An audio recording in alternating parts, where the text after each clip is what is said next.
Aquí comienzan Conversaciones que Inspiran, con la conducción de Claudio Abruj. Un espacio para reflexionar juntos, sabiendo que tenemos la responsabilidad de construir un mundo mejor.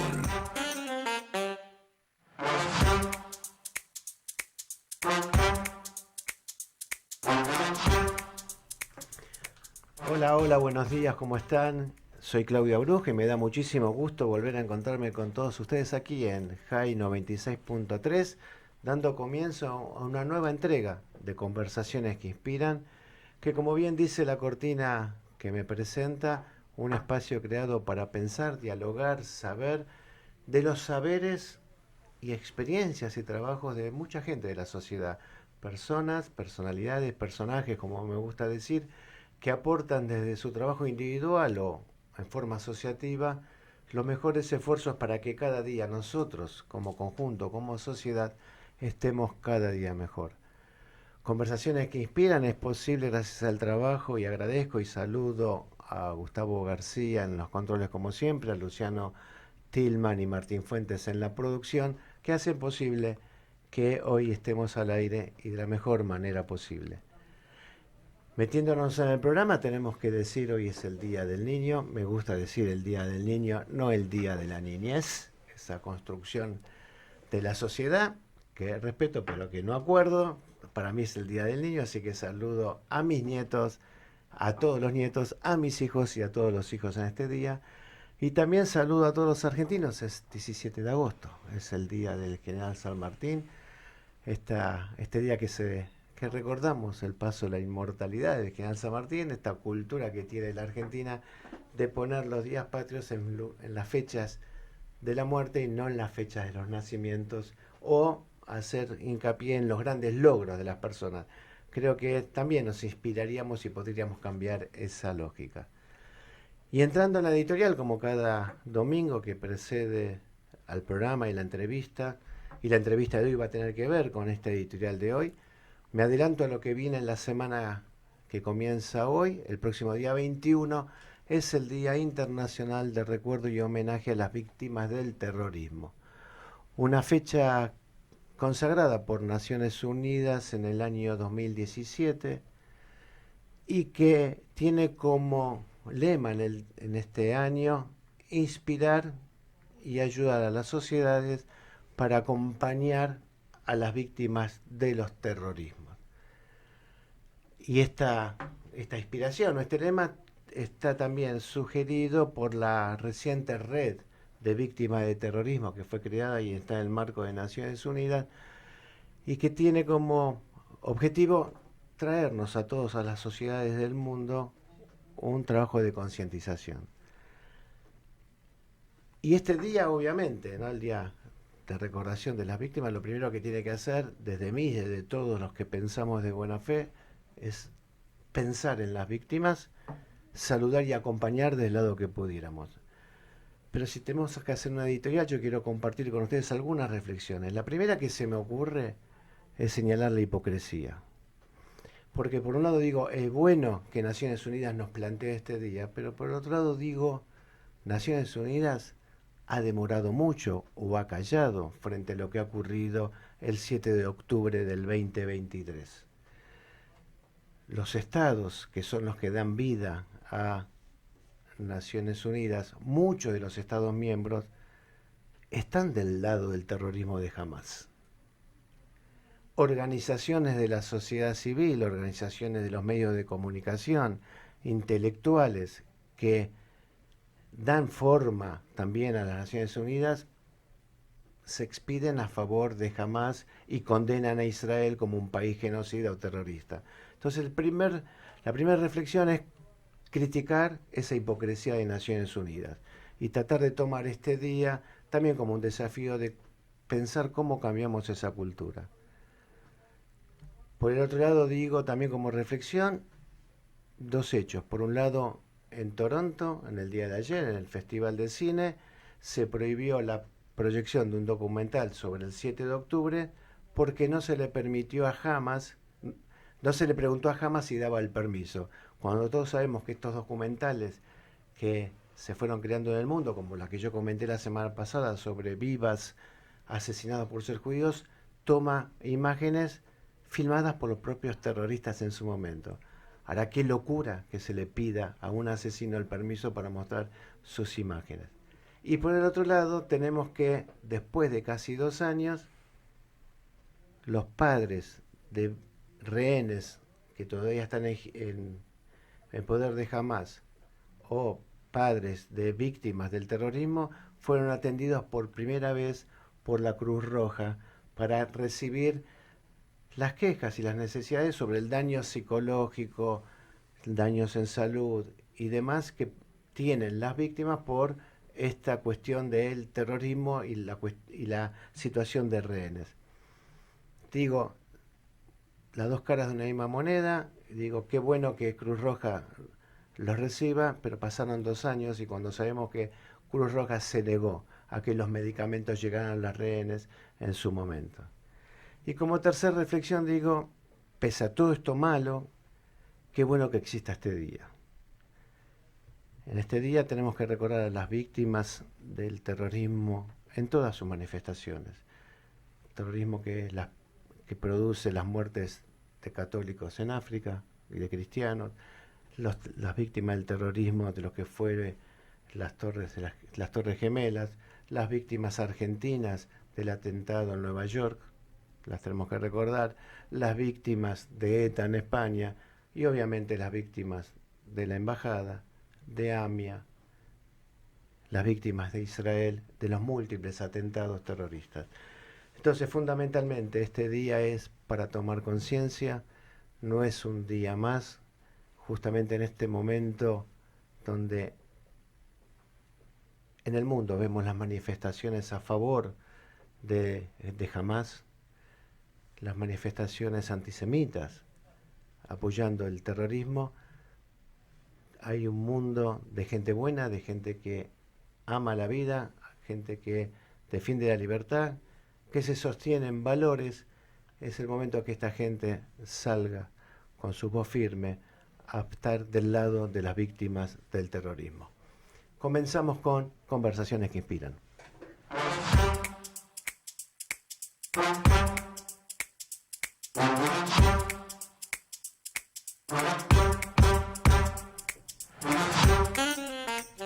Nos metemos ya de lleno en esta segunda parte de Conversaciones que Inspiran con la entrevista de cada domingo y como dijimos, esta entrevista tiene que ver con este día que estamos recordando y tiene que ver con el objetivo fundamental de este programa de cómo nos inspiramos para ser mejor como sociedad.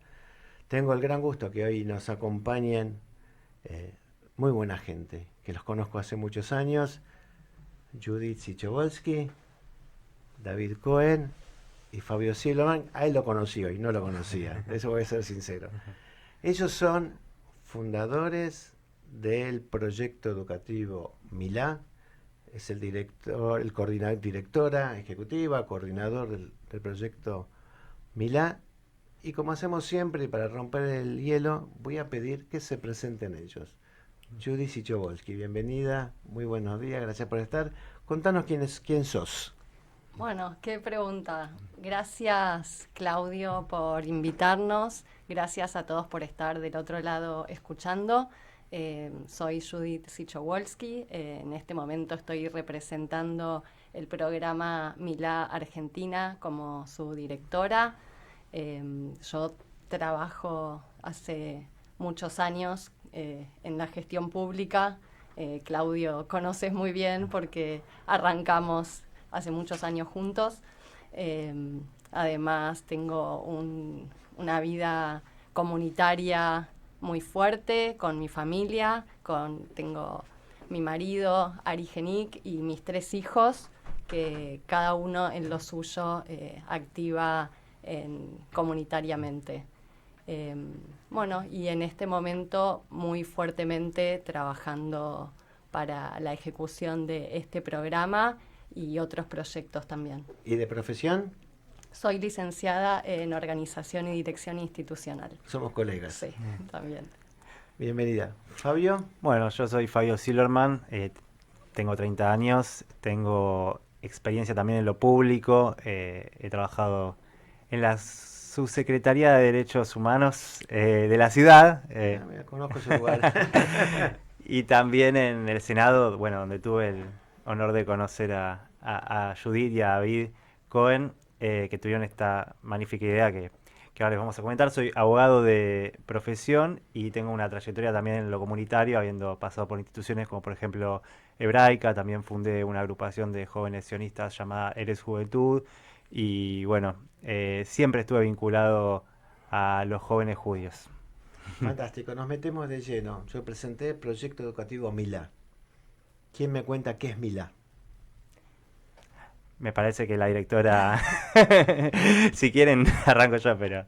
Como quieras, Milá es un espacio de capacitación política para personas que se quieren involucrar en la gestión pública o institucional en lugares de mayor incidencia. Nosotros desde Milá les brindamos herramientas, los formamos en general para jóvenes. Tenemos un programa destinado para jóvenes que quieren estar en lugares estratégicos, defendiendo valores democráticos, sobre todo la existencia del Estado de Israel, la convivencia y las democracias, la libertad, los valores de libertad. Y le brindamos también herramientas a aquellos que ya están en lugares estratégicos y de influencia para que puedan hacer mejor su trabajo y ser más precisos a la hora de alzar su voz, digamos. Así, llevándolo a un plano más sencillo y más conocimiento para la gente, ¿no? Es un nuevo proyecto para la comunidad. Leyendo las redes sociales, ustedes se presentan, dicen, la Milá es palabra en hebreo, Sí. para el que no sabe, y ustedes dicen, la palabra es solo el comienzo, punto. Formamos personas para liderar con ideas, convicción y compromiso. Primero, ¿por qué surge Milá en el ámbito de la comunidad judía?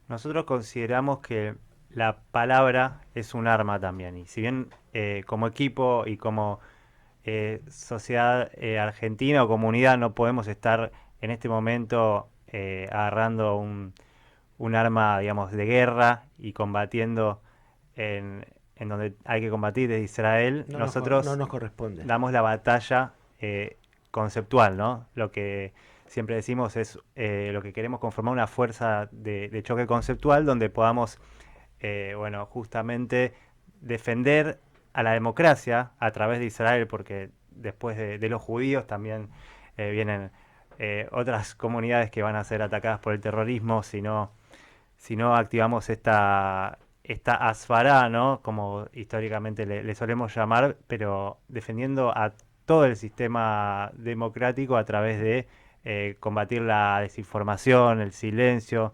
La verdad que nosotros consideramos que la venimos perdiendo esa batalla y bueno, por eso hoy en día vemos muchas situaciones que dentro de lo público y en la política principalmente no podemos terminar de comprender. ¿Está destinado Milá a qué público? Está destinado a jóvenes judíos y no judíos también. ¿En qué rango de edad? Son varios programas. Uno de esos programas, que es un espacio de formación de liderazgo, es para jóvenes entre 18 y 35 años que quieran participar de la vida pública, ya sea de la política, de instituciones, organizaciones de la sociedad civil, desde lo privado, pero que quieran formarse con herramientas de gestión. Eso por un lado. Y por el otro lado tenemos otro proyecto que es para las personas que ya están en algún espacio de influencia, que puede ser en el espacio público, puede ser, no sé, diputados, pueden ser periodistas, pueden ser influencers de las redes sociales, a quienes también les colaboramos y los formamos en las narrativas para que puedan hablar con más convicción y con más certezas. El domingo pasado, en este mismo micrófono, estuvo la doctora Rubín, que es la directora médica del Ledor Vador, donde hablábamos del envejecimiento de la sociedad. Y obviamente el envejecimiento de la sociedad tiene múltiples consecuencias. Entonces yo digo, en este tiempo que nada nuevo sucede en el ámbito comunitario o poco sucede en el ámbito político en general, donde uno puede decir hay un envejecimiento también. ¿Ustedes parten también de ese diagnóstico como para decir cómo es que aparecen tres personas, supongo que hay más atrás de ustedes, que se ponen a pensar algo nuevo hay que hacer? ¿De dónde nace la idea? ¿Cuál es el diagnóstico que ustedes vieron?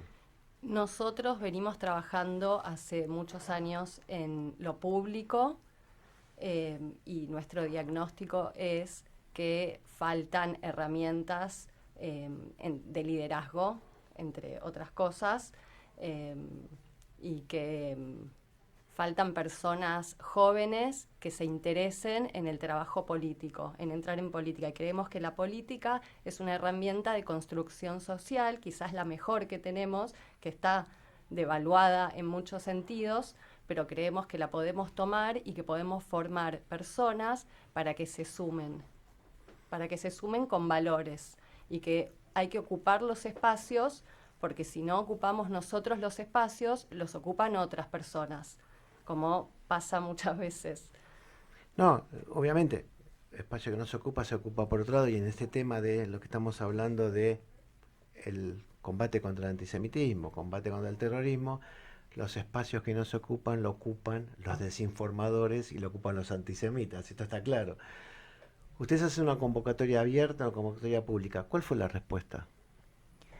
La verdad que una respuesta muy positiva. Notamos que muchas personas interesadas y muchas personas que nos dijeron era algo necesario. O sea, no es simplemente algo que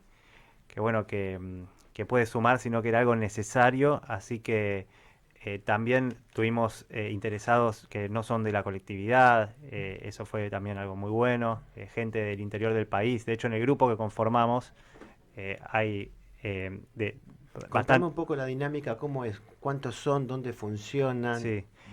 de qué tratan, el tiempo que va a estar esto extendiéndose. Sí, nosotros hicimos una convocatoria que fue muy selectiva, elegimos perfiles específicos, se anotaron aproximadamente 75 y quedaron seleccionados 45. Ese fue como, así como que quedó conformado el grupo. Y el programa dura un año, tiene una duración aproximadamente de eso y finaliza con una experiencia en Israel, con un viaje político, donde, bueno, la idea es que ahí comience otra etapa del proyecto. Obviamente finaliza es una forma de decir, las clases son presenciales, algunas son en el Museo del Holocausto y otras son virtuales, así que es una modalidad híbrida y se enseña tanto temas de Israel como temas políticos y públicos. Están esos dos ejes atravesando el programa y también poniendo mucho foco en lo que es la comunicación, tanto en redes como en general. Cuando ustedes decían, o me decías recién, 75 se presentaron, hicimos el análisis y el perfil. ¿Qué perfil buscaban ustedes para la persona que ingresaba? ¿Cuál era el requisito para estar ahí? Personas que se interesen en lo público o en lo institucional. Personas valientes, que quieran alzar su voz y que quieran defender nuestros valores. Simplemente eso. Personas que hayan tenido también que hayan estudiado, que tengan conocimientos como para poder y proyección política o institucional para liderar. Milá se constituye como una organización civil, tiene con personalidad jurídica. ¿Cómo están constituidos? Estamos en el proceso de constituirnos en una organización de la sociedad civil. ¿Y los docentes quiénes son? Los docentes tenemos el honor de contar con Gabriel Ventasgal como la persona que hace toda la parte de Medio Oriente, y él mismo convocó un equipo de expertos en temáticas de Medio Oriente, de Israel, conformación del Estado, temas, todo lo relacionado con valores pro-Israel es convocado por Gabriel. Y por otro lado, nosotros convocamos a personas que hacen toda la parte de gestión pública e institucional, relaciones institucionales, proyectos, todo lo que tiene que ver con historia política de la Argentina, comunicación. Hay mucho eje y mucho foco puesto en no solo el mensaje, sino en cómo transmitir un mensaje, cómo ganar un argumento, cómo ganar una discusión. Supongo que el diagnóstico que ustedes hicieron es, obviamente, detectaron una necesidad o una ausencia. Esa necesidad y esa ausencia implica una, sin que sea un juicio de valor, entender que algo la comunidad no estaba produciendo. Entonces la pregunta es, las instituciones de la comunidad, ¿cómo recibieron este proyecto? ¿Están asociadas? ¿Acompañan? La idea es que esta gente que egresa de estos cursos pueda involucrarse después en las instituciones. Sí, la idea es relacionarnos con instituciones comunitarias, ya nos estamos relacionando con algunas organizaciones. Dentro de la comunidad, lo que nosotros notamos y lo que hablamos con algunos referentes también es que hay iniciativas que tienen que ver con la formación de dirigentes comunitarios, que están muy buenas, pero nosotros no nos estamos enfocando únicamente en dirigentes comunitarios, sino que vamos más para dirigentes políticos. Tiene que ver con una dirigencia con mirar hacia afuera. Entonces, para nosotros la sinergia es buenísima porque podemos complementarnos con los programas comunitarios que haya de dirigentes comunitarios. Ustedes son una institución judía para la sociedad. Podemos Claro, definirlo así. Claro. Nosotros Sí. consideramos como que siempre, en general, en la comunidad, no sé si usted opina lo mismo, pero como que la política le fue un poco temida por los judíos, como que siempre era, no te metas ahí, nuestros padres, nuestros abuelos nos decían, para vos no es la política, pues, o sea, los judíos no nos dedicamos a eso, entonces como que la verdad que esto se ve cuando, o sea, yo me relaciono con los jóvenes de la colectividad, casi ninguno milita en un partido o tiene deseo de involucrarse en la política de forma activa y hacer una carrera ahí. Y la verdad que es sumamente importante que haya personas, judías o no, pero que defiendan nuestros valores para incidir y poder tener una voz. Entonces hay que cambiar también un poco, consideramos, ¿no? La cultura que tenemos dentro de la comunidad, eso de no meternos en política. No, lo que se ve, lo que yo te puedo dar de mi experiencia, de Mi opinión muchos también. años, no es una opinión, obviamente, es rico el debate.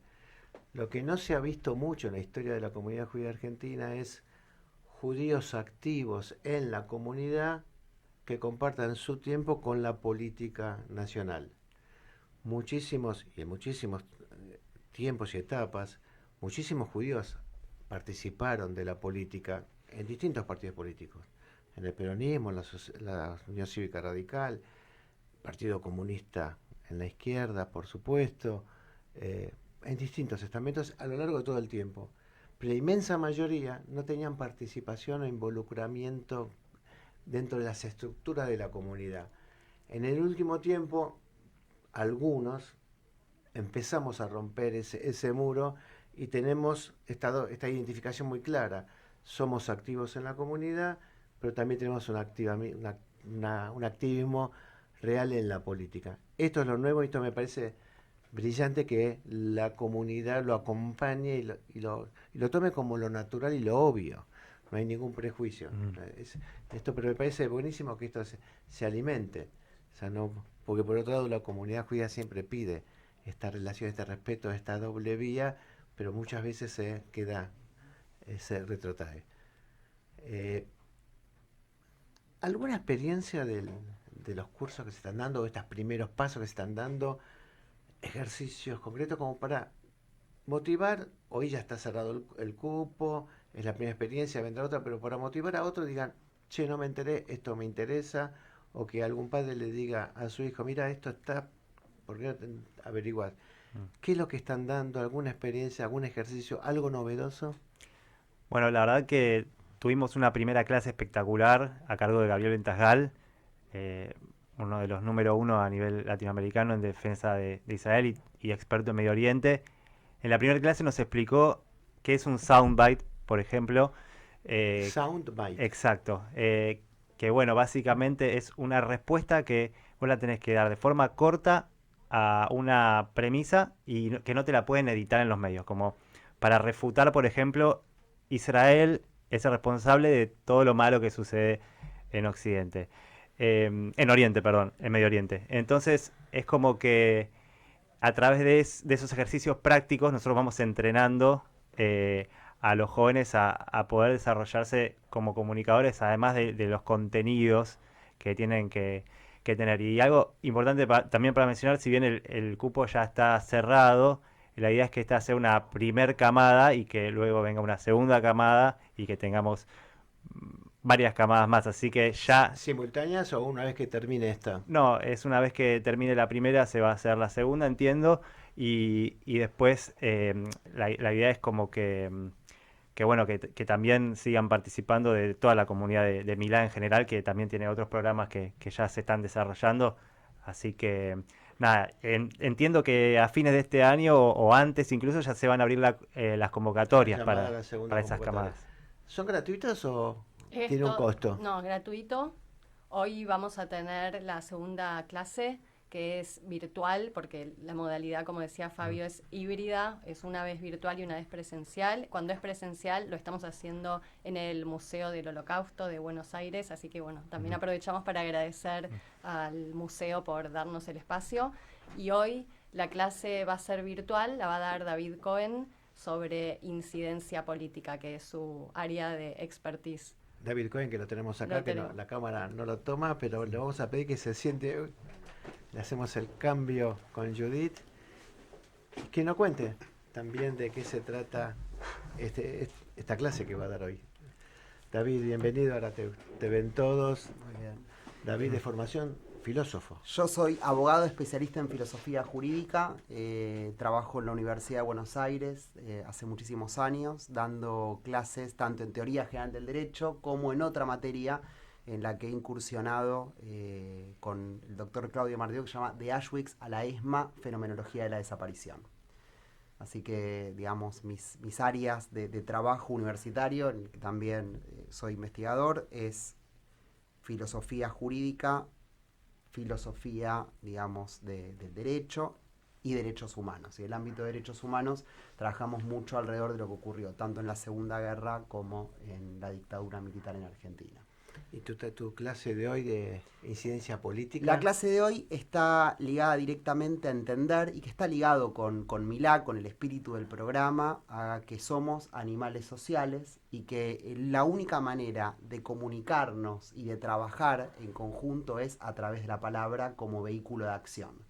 Entonces, un poco una suerte de una inquietud muy profunda que tengo hace muchísimos años es cómo se produce la traslación de una idea a la palabra y de la palabra a la acción.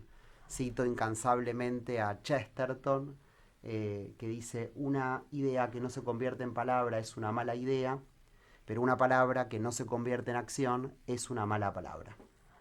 Y este es el espíritu del proyecto Milá Argentina. Nosotros estamos ¿Y qué convencidos. pasa con la palabra que se convierte en una perversa acción o una acción perversa? Ahí- ¿Qué se convierte? Bien, es buena la pregunta. Yo creo que lo que uno tiene que tratar de hacer es que eso no ocurra. Y eso es lo que hay que combatir. Por eso lo mencionaba Judith, Fabio. Nosotros creemos que no hay herramienta más importante que la palabra para producir un espacio transformacional. La palabra hay que honrarla. Y para honrarla hay que prepararse y prepararse mucho. Hablabas el domingo pasado, programa muy pero muy interesante, el envejecimiento. El envejecimiento no solamente es social, también hay un declive en la capacidad de estudiar y en la capacidad de prepararse.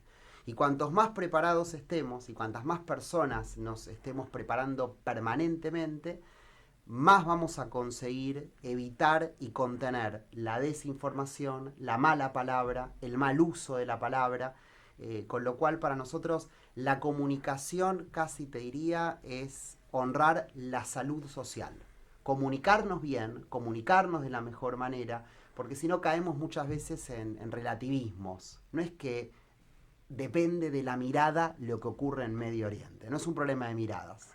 Hay datos empíricos que tienen que ver con un funcionamiento social, con un estado de situación. Ahora, para poder conversar, hablar y transformar una situación en un lugar específico, primero hay que estudiar lo suficiente. Por eso la propuesta es una propuesta y este es el diferencial. Es una propuesta de mucho tiempo, hay mucha carga de estudio. Nosotros damos en todas las clases material bibliográfico que sugerimos enfáticamente leer. Y por sobre todas las cosas nos interesa después el armado de una red. Por eso esto que decía Fabio también es sustancial. Nosotros venimos para quedarnos durante muchísimos años formando, digamos, nuevos dirigentes en el sentido más amplio de la palabra, sabiendo que estos dirigentes luego quedarán en red, porque no estamos solos, y eso es otra fuerza inercial que queremos vencer. Pocas cosas son más valiosas que la articulación entre personas.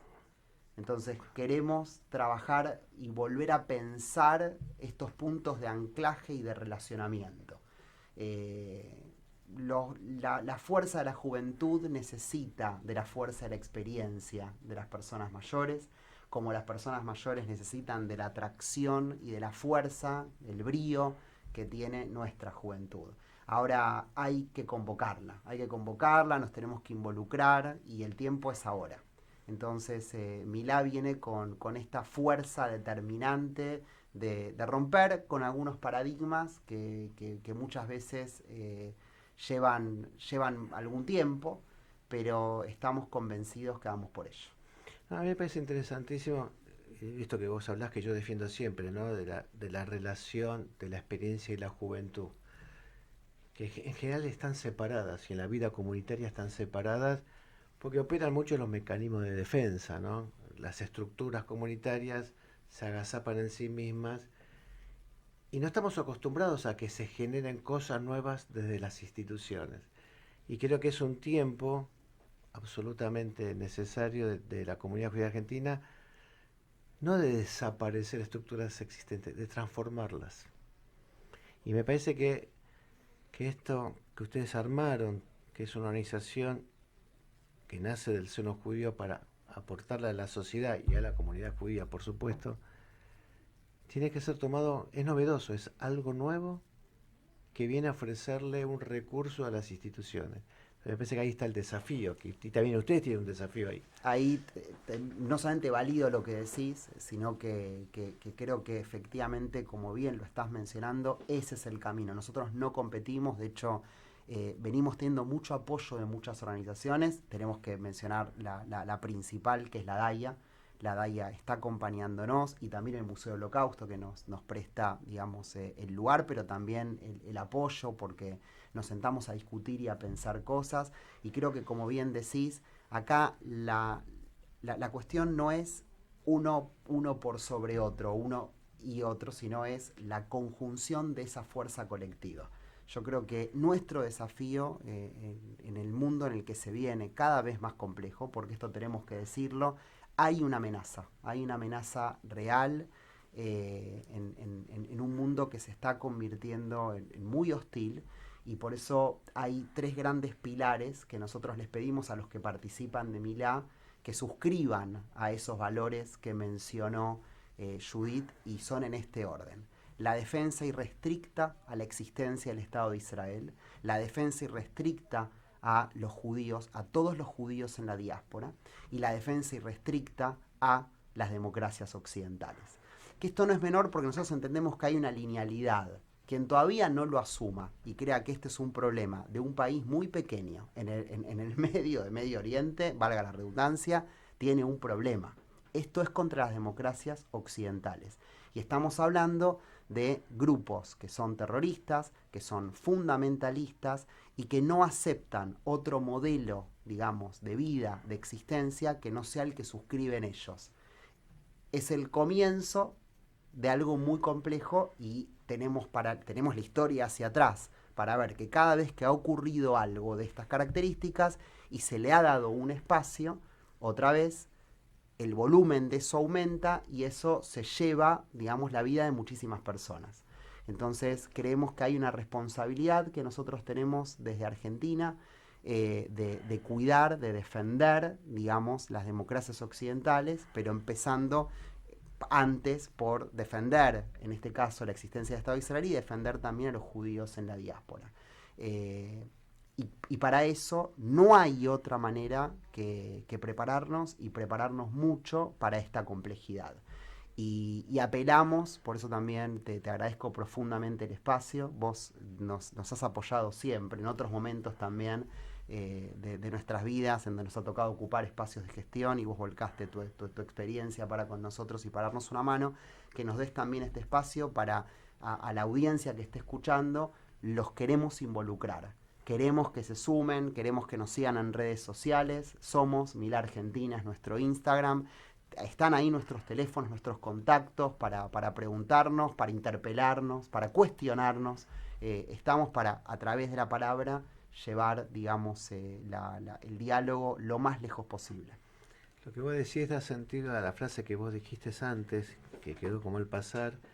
Con respecto a Medio Oriente, no hay miradas, hay hechos. Entonces esos hechos lo que hacen, obligan a tomar posición. Y de hecho, aquellos que hoy más envalentonan, la izquierda, el antisemitismo, se ha empoderado de la palabra y de la acción, como vos decís. Lo vemos en las marchas multitudinarias en Manchester antes de ayer, en la semana pasada en Alemania, en España permanentemente, el inicio de la fiesta de San Fermín, lo que quieran, donde lo veamos, o mismo en Buenos Aires, hace muy pocos días con una bandera gigantesca de Palestina que le llevaba a la izquierda y el kirchnerismo, que uno dice, qué locura, es una toma de posición. Entonces lo que yo digo permanentemente, y me adhiero a lo de ustedes, y por eso también esta invitación a hablar de estas cosas, lo dije en la editorial, es, y lo digo siempre, hacernos cargo como argentinos, como judíos y como defensores de la libertad de la vida y la democracia, hacernos cargo y expresarnos, porque el silencio favorece al victimario siempre. Mirá hasta dónde coincido, y me quedo con esto último que decís, que yo pienso que tenemos que entender que esta situación no nos enfrenta a una posibilidad de involucrarnos. Es necesario, no es una opción, es una necesidad. Rilke decía, he perdido mi vida por delicadeza. Yo creo que si hay un progresismo bien pensante, vamos a enfrentarlo, porque se están equivocando, porque no están entendiendo lo que está pasando, no lo están viendo. Y también vuelvo a lo que decís y lo enfatizo. No podemos pensar que todo queda librado a las interpretaciones. Existe un factum, es decir, existen hechos puntuales y concretos que dejan ver un estatus, una realidad, una situación. El tema es, nuevamente, si vamos a quedarnos solamente en narrativas, digamos, o vamos a pasar a la acción. Hacemos una tanda, se quedan, por supuesto, la tercera parte del programa de conversaciones. Claro. Seguimos en Conversaciones que Inspiran.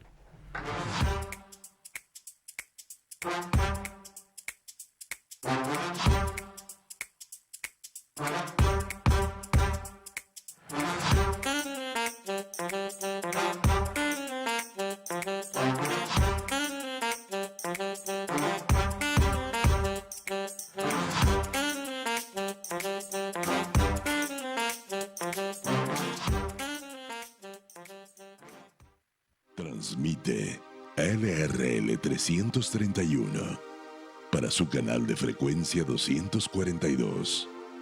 Radio High 96.3, la radio judía de Latinoamérica.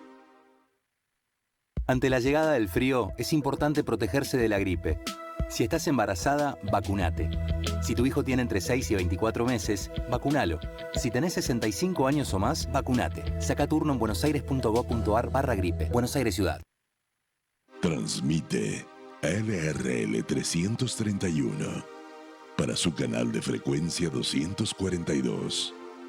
Radio High 96.3, la radio judía de Latinoamérica.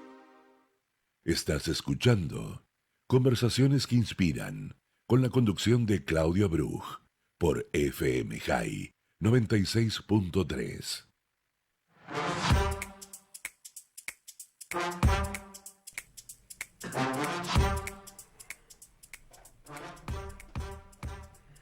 Seguimos en Conversaciones que Inspiran, en esta conversación tan rica, tan interesante e inspiradora con Judith Sichobolsky, David Cohen, Fabio Silverman, los hacedores de este proyecto educativo Milá, y esto que quedó en el bloque anterior como lo último, ¿no?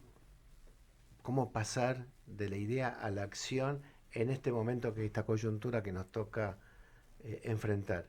Y en este momento vamos a incorporarnos a esta conversación a Gabriel Ventasgal, que le doy la bienvenida. Él está en Brasil en este momento.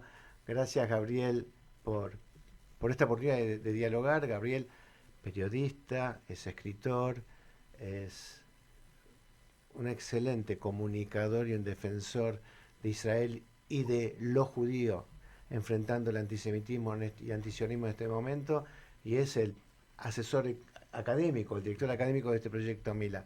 Bienvenido, Gabriel, y gracias por esta posibilidad de conversar contigo. Un placer, veo que te rodeaste de buena gente. Tratamos. Y bueno, el programa es conversaciones que inspiran, y entonces hay que inspirarse con buena gente, ¿no? Exactamente. Gabriel, para romper el hielo, como se dice comúnmente, yo hice la editorial diciendo que el próximo 21 es el Día Internacional de Recuerdo y Homenaje a las Víctimas del Terrorismo. En este momento, en esta coyuntura, yo te pido a vos una primera reflexión sobre esto. Primero que el fenómeno se ha bastardeado de tal forma que ya ese relativismo moral ha hecho que no se condene lo que debería condenarse y que todo es lo mismo. Y entonces la víctima del terrorismo parecería ser que es la víctima de la defensa propia. O sea, una de las personas que ataca al Estado moderno de Israel dice que, de hecho, utilizar el terrorismo cuando hay ocupación es posible y hasta legal. Bueno, en este tipo de condiciones, en donde lo blanco no es blanco y lo negro no es negro, es problemático condenar a algo que para mí es muy claro que es y que no es. ¿Cómo ves vos este día que estamos justamente y siguiendo en esto, ¿no? Que estás planteando? Este día está consagrado por Naciones Unidas, y yo lo primero que planteaba es qué hipocresía, ¿no? Es Naciones Unidas que llama a este día de conmemoración cuando muchísimos Estados miembros y organizaciones mismas de Naciones Unidas no condenan el terrorismo. Es que la ONU es un promotor del terrorismo. La ONU está conformada por 193 países, de los cuales aproximadamente 130 son dictaduras islamofascistas, que de forma sistemática promueven el terrorismo. Lo apañan, lo solapan, lo promueven en sus comisiones. O sea, si tú quieres buscar a alguien para que combata el terrorismo, no vayas a la ONU porque no te van a ayudar. Lo que pasa que, en general, sabes, a veces aquellos que conmemoran algo no son los principales defensores. Es como que aquel que grita, subido a una silla, quiero democracia, quiero democracia, quiero democracia, suelen ser los menos democráticos. O sea que no hay que impresionarse demasiado porque la ONU haga este tipo de gestos, porque muchas veces sí condenan el terrorismo, siempre y cuando no sea terrorismo contra los judíos. En ese caso ya es un terrorismo que hasta puede ser justificable. Me das pie para que primero que te celebre, te reconozca públicamente, te lo hice en privado, sobre el documental Vivas, asesinados por ser judíos, que vimos el otro día en la Van Premier y que pronto va a estar a disposición de todos. Me parece un documental imprescindible, es un legado, como se lo dije a Alfredo Leuco, es un legado para todos nosotros para poder trabajarlo. ¿Qué podemos decir de esta campaña organizada de desinformación? Y yo leí un tuit tuyo donde hablabas de que las acusaciones, que aquellos que difamaron en los periodistas fundamentalmente políticos van a ser enjuiciados en el futuro inmediato. ¿Qué nos puedes decir lo que estamos viviendo? Mira, Claudio, el antisemitismo es un fenómeno antiguo, tiene por lo menos 2000 años. Y lo que va cambiando y lo que va mutando es quiénes son los promotores del antisemitismo y qué argumentos suelen utilizar. Entonces, para decirlo a nivel general, cuando lo más importante de una sociedad es la religión, el antisemitismo tiene argumentos religiosos. Cuando lo más importante de la sociedad son los pueblos, los argumentos suelen ser nacionales. Cuando lo más importante es la raza, entonces el antisemitismo de corte racial como la época nazi. Y cuando los argumentos es relativismo moral y además defensa de los derechos humanos, entonces el antisemitismo tiene corte de defensa de los derechos humanos. En ese sentido, lo que vemos ahora es una potencialidad del antisemitismo en donde cambian los promotores. Antes solían ser personas de extrema derecha, religiosos, y hoy hay 3 promotores del antisemitismo, que son medios de comunicación con agendas claramente antisemitas, como El País de España, Televisión Española, la Televisión Catalana, BBC de Londres, a veces la CNN, New York Times, en 90% del tiempo. O sea, estamos hablando de medios de comunicación con con claros objetivos, demonizadores del judío en 3 naciones. Lo segundo es la inmigración musulmana y lo tercero, la izquierda o la extrema izquierda según los países. En ese sentido, la forma de combatir ese fenómeno es a través de 3 medios. Por la educación, que es el más efectivo, el más eficiente y a la larga el que mejor funciona. Y de hecho, si en la antigüedad todos eran antisemitas, ahora no es tan así. O sea, sí, seguimos viendo antisemitismo, pero no es un fenómeno general que toda la población es antisemita como era quizá la Edad Media. Por lo tanto, lo primero es la educación. Y en ese sentido hay varios proyectos y varias iniciativas que son muy buenas, entre otras la que estamos exponiendo aquí de Mila. Y lo segundo es a través de la ley. Y Argentina en ese sentido es un país pionero en la lucha contra el antisemitismo a través de la ley. Y lo último es por la fuerza. Lamentablemente, aquel que quiere asesinar judíos, pues está convencido que es una muy buena idea hacerlo, bueno, el Estado judío no va a permitir algo así, Israel no lo va a permitir, y esperemos que otras comunidades del mundo no necesiten eso. Por lo tanto, lo primero es la educación, y lo que estamos viendo es un surgimiento de la segunda vertiente, y es, ¿te gusta odiar a los judíos? Tienes que pagar un precio, no te puedes ir por la vida de rositas como si nada. En ese sentido, creo que estamos tomando la iniciativa en Israel y en otros lugares del mundo para que medios de comunicación e individuos empiecen a pagar el precio. Clarísimo. Te escuchaba cuando explicabas lo que todos vemos, o muchos vemos, del antisemitismo en los medios, cómo ese mismo antisemitismo da por tierra el viejo prejuicio antisemita: los judíos son los dueños de los capitales y dueños de todos los medios. Y hoy son estos medios los más importantes los que fomentan el antisemitismo. Con lo cual, Claudio, lo que pasa es que el punto de partida tuyo es que a un antisemita lo podés convencer por lógica y por razón. Porque si vos le decís, mirá, lo que estás diciendo que los judíos dominan el mundo, fíjate que el país de España tiene muchos capitales de Qatar, y Qatar es uno de los principales promotores del yihadismo a nivel mundial y el antisemitismo también. Bueno, vos le vas a explicar, y él te va a decir, sí, pero los judíos dominan el mundo, ¿verdad? Y dominan los medios. O sea que un tipo que primero odia y después busca una razón para justificar su odio. Y esa es la diferencia entre un pensamiento. Y por eso Jean-Paul Sartre decía que darle al antisemita un pensamiento, una perspectiva racional, o sea, pensar que él lo que está haciendo es una opinión, es elevarlo y darle un pedigrí que no tiene. El antisemitismo es odio, y el que odia primero decide odiar y después busca un justificativo para poder decir por qué está odiando. Ese justificativo va cambiando como todos los mitos. En la actualidad son 3 los argumentos clásicos de un antisemita porque él quiere sentirse bien, que no es que odia a los judíos porque sí. Él odia a los judíos porque tiene una razón fundamental. Y las 3 razones son porque dominan el mundo y están detrás de todas las desgracias, los protocolos de los sabios de Sion, o en Argentina, Chile, el Plan Andinia. El segundo argumento es los judíos se inventaron el Holocausto, o lo exageraron, o se inventaron el 7 de octubre. Y el tercer mito moderno es, yo no soy antisemita, yo soy antisionista. Entonces son 3 formas clásicas de hablar de un antisemita. te llevo a otro plano que tiene que ver ya con Milá. Vos sos no de ahora quizás para muchos tan conocido en estos últimos 2 años a partir del 7 de octubre, pero en mucho tiempo vos fuiste una voz muy fuerte y muchas veces en soledad aquí en Latinoamérica y en Argentina, contando las verdades sobre el terrorismo, el antisionismo, y esto lo tengo que reconocer porque te sigo en redes desde hace muchísimo tiempo. Y ahora estás involucrado en un proyecto educativo, en un proyecto formativo. Contanos de tu perspectiva, ya lo escuchamos a David, lo escuchamos a Judith, a Fabio. Contanos desde tu perspectiva y desde tu rol como docente. ¿Con qué te encontrás para apoyar este proyecto de Milá?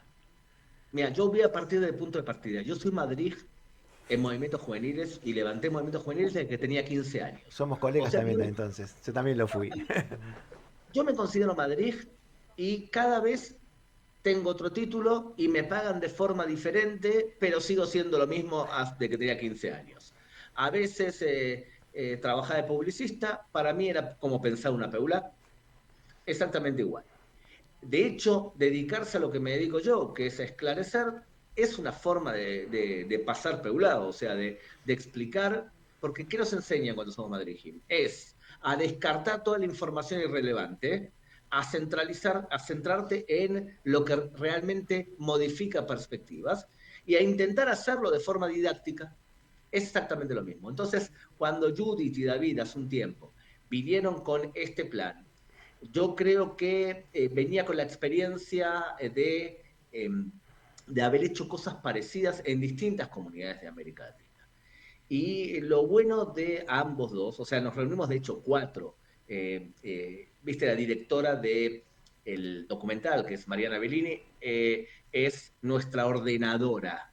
Ella nos hace trabajar a todos y decide los ritmos.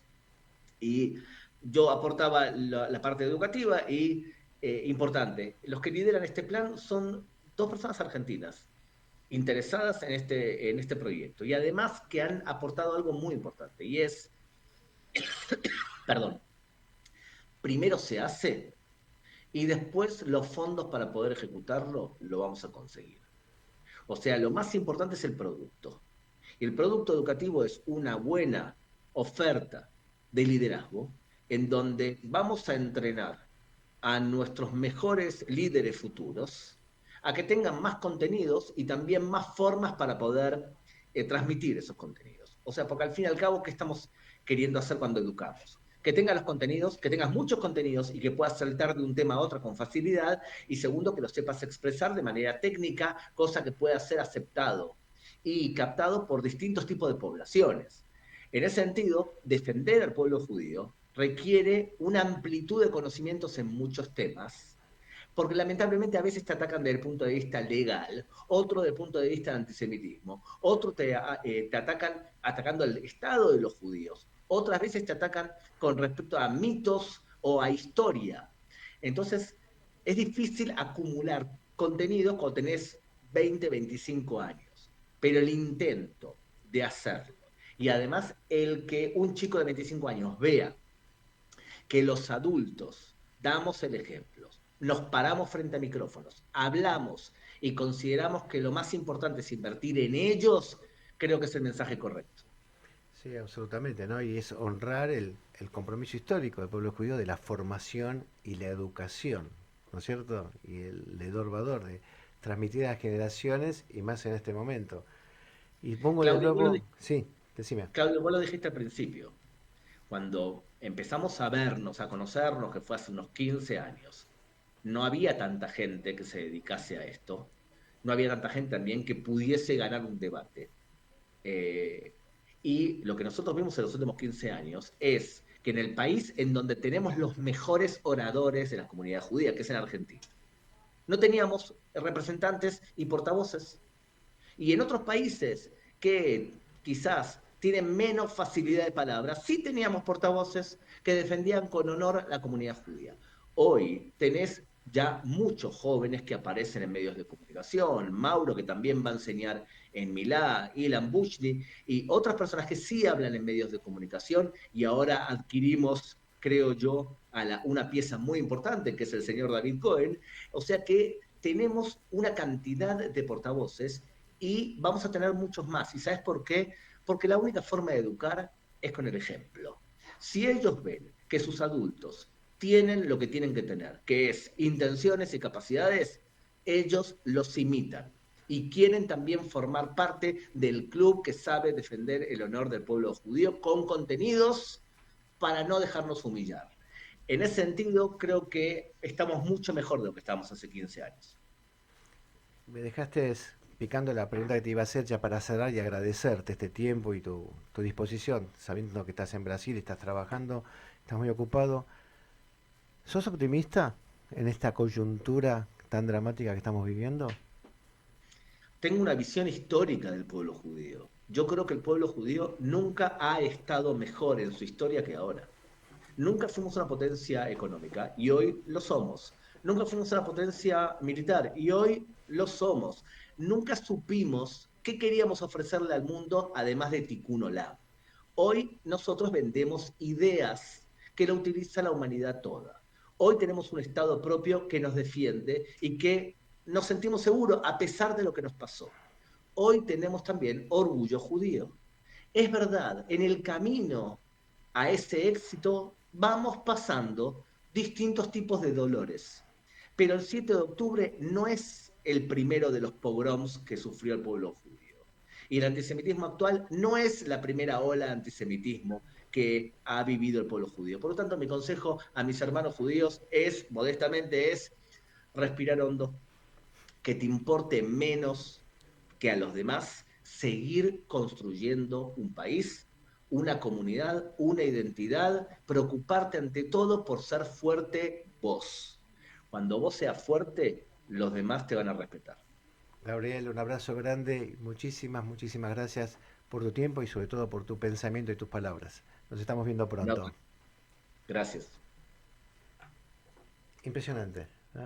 Las reflexiones de Gabriel. Es un pensador, es un hacedor, es un disruptivo, es valiente. Es un hombre valiente. ¿Coinciden, Judith? Totalmente. Totalmente. Es muy inspirador y de nuevo tenemos el lujo de tenerlo con nosotros en un montón de clases en Milá y de aprender de él. David, bueno, te reconoció a vos, pero reconoció a todos. Te voy a dejar, Fabio, agradecerte la presencia, Judith también. El programa termina, pero bueno, vamos a seguir hablando de esto. Y te quiero dejar la palabra final para que nos hagas un cierre, una invitación a lo que estamos viviendo desde Milá, a lo que viene y un pensamiento compartido. Muchísimas gracias por el espacio. Me gustaría cerrar diciendo que es tiempo de audaces, que se trata de involucrarse, que se trata de ir a fondo con la máxima intensidad posible, en función de aquellas cosas que creemos, que sentimos, que hay que hacer, que este es el momento de interpelarnos. Y lo mejor, con lo que me gustaría cerrar, es nos necesitamos mucho. Es decir, nos necesitamos mucho los unos a los otros. Y creo que este es el momento de mancomunar esfuerzos para hacer nuestra mejor versión como comunidad, pero también para los otros. Como comunidad creo que tenemos mucho que aportarle a la ciudad en la que vivimos, desde Buenos Aires, luego desde Argentina, Latinoamérica y al mundo. Digo, este es un momento para ese esfuerzo compartido, para ese esfuerzo colectivo, algo que comunitariamente pregonamos siempre. Así que gracias por el apoyo que lo profesás también vos en este gesto de invitarnos a tu programa. No, gracias a ustedes, de nuevo gracias por estar acá, Judith, Fabio, David. Amigos, cerramos otra entrega de Conversaciones que Inspiran y quiero cerrar retomando algo que leí, que dije al principio, que está en las redes sociales de Milá, que es: la palabra es solo el comienzo. Conversaciones que Inspiran es mucho más que un título. Buscamos esto, inspirar, y creo que en este programa de hoy lo hemos logrado, que tiene que ver con llegar con el mensaje de lo que decía David, ser audaces, y también lo que decía Gabriel, relajarnos y ser optimistas para adelante, creando, haciendo de la palabra, convirtiéndola en acción. Gracias por su compañía. Nos encontramos, Dios mediante, el próximo domingo aquí en JAI. Que tengan todos muy buena semana. Soy Claudio Abrujo.